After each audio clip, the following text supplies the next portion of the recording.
La CONAREF, c'est la Commission nationale des réfugiés qui relève donc du ministère des Affaires étrangères. Et donc c'est cette commission qui, au niveau national, est chargée de s'occuper des réfugiés que nous avons au Burkina Faso.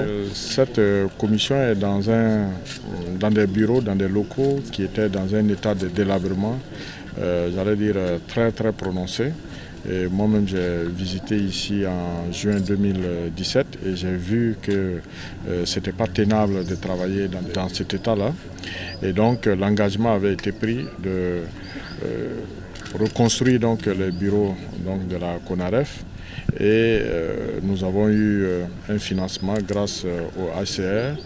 Et je tenais aujourd'hui, au-delà de la cérémonie que nous venons de faire, et donc le fait de procéder à la pose de la première pierre, remercier vivement le HCR, sa représentante, et tous les collaborateurs donc, du HCR, le premier partenaire du ministère des Affaires étrangères de la CONAREF dans la gestion des réfugiés au Burkina Faso. Le coût total, c'est 80 millions de francs CFA. C'est un soulagement, je dirais, parce que ça fait depuis 2017 qu'on essaye de réaliser ce bâtiment.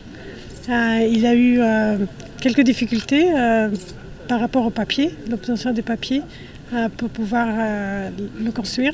Mais on est très content de savoir que le ministère des Affaires étrangères, le ministère des Finances nous a vraiment aidés pour avoir à temps le papier et pour qu'on puisse aujourd'hui, avant la fin de l'année, pouvoir réaliser, commencer les travaux et mettre cette première pierre.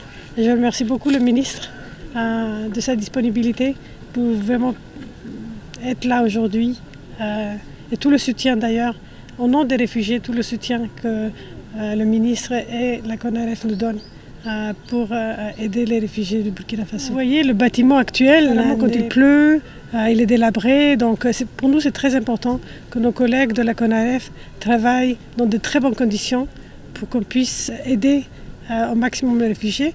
Comme vous le savez, il y a une commission d'éligibilité qui doit se tenir chaque 3 mois. Et malheureusement, comme le bâtiment ici n'a pas de salle de conférence, on est obligé de le tenir dans d'autres structures, avec la salle de conférence de 50 personnes qui va pouvoir faire partie de ce bâtiment. On espère que nos collègues de la CONAREF et des autres ministères qui font partie aussi de cette commission d'éligibilité vont travailler dans de meilleures conditions.